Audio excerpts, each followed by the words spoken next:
Carls. I'm a Deaf Studies major here at Towson. So this is my first vlog, and this is for philosophy. So what we were told to do is pick one interest, something you're very passionate about, and then connect it with different readings that we have for the week. So my interest, my passion is sign language. I love the language, I love the culture, everything about deaf. Love it. So this week's article was called The Perils and Promise of Praise. So as I was reading this article, there were a lot of things that came to mind relating to deaf culture. There are, it talks about different learning styles, how people cope, all different kinds of things. So the first idea that I really want to touch on is this idea of different kind of spectrums almost of where people are when they come into the deaf program, any kind of deaf studies program. So you have the students who come in, they're hearing people, they grow up in hearing culture. Then you have the very opposite, where you have deaf people who, mingled around, grew up in the deaf world. And what happens is as these two grow up, a lot of times they're mainstreamed.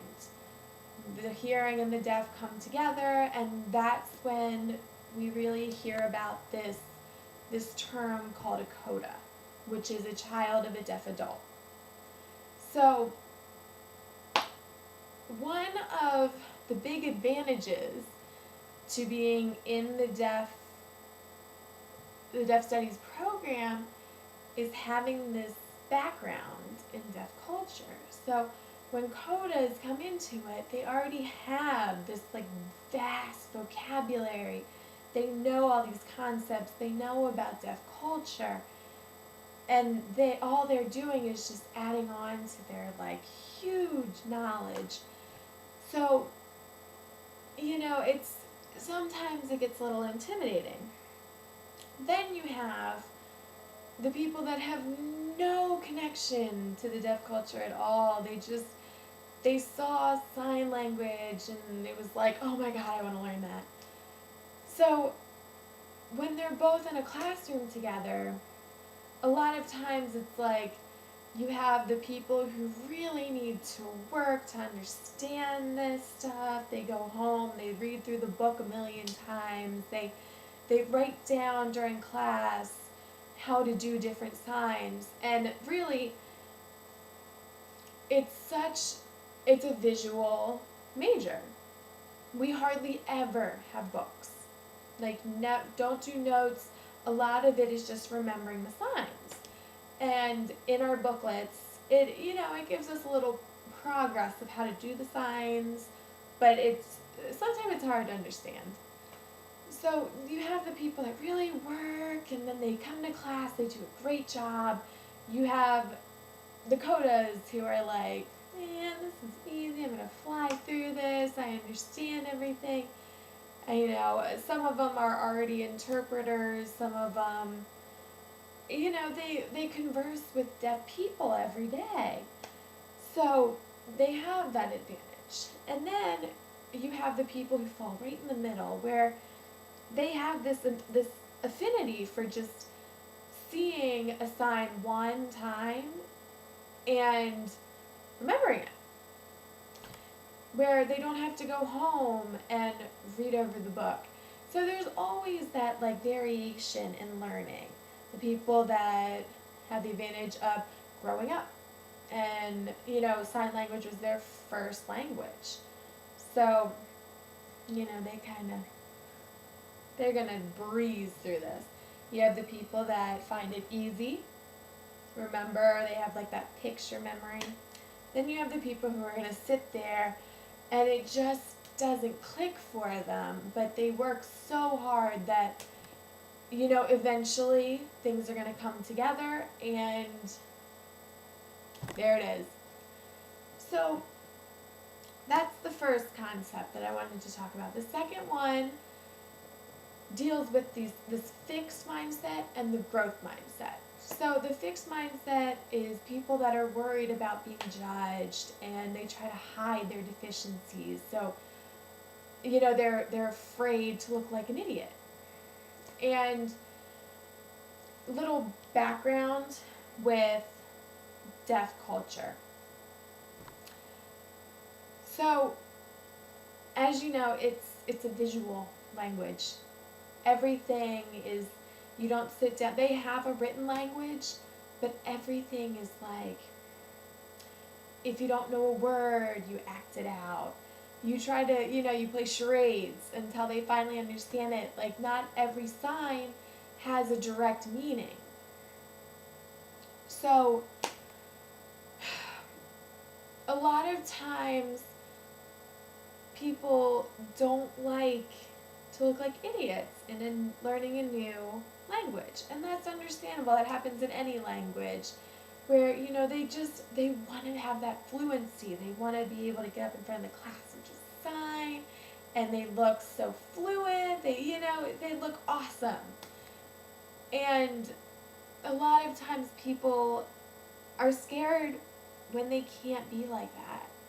And the one awesome thing about deaf culture and the deaf program here at Towson is we really promote people, like, we'll go around the room and everything is just signing. It's completely voice off. So if, you know, you get the warnings, if you speak, do anything, like the 3 warnings, you gotta leave. We have 5 minutes at the start of every class where we just sign to a partner. And at the end of the semester, we have presentations where we get up in front of the class and, you know, we tell like any other class.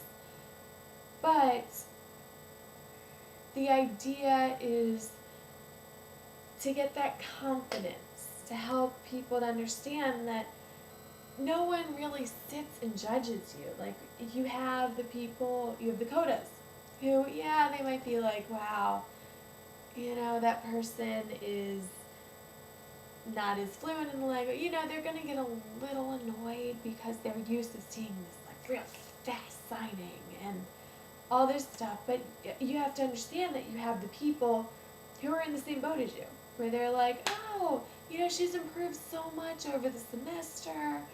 And, you know, you have to understand that you have that support from other people. And then there's what we have, growth mindset, where the people don't care if they make a mistake. Like, they're going to correct it, they're going to learn, and that's how it is.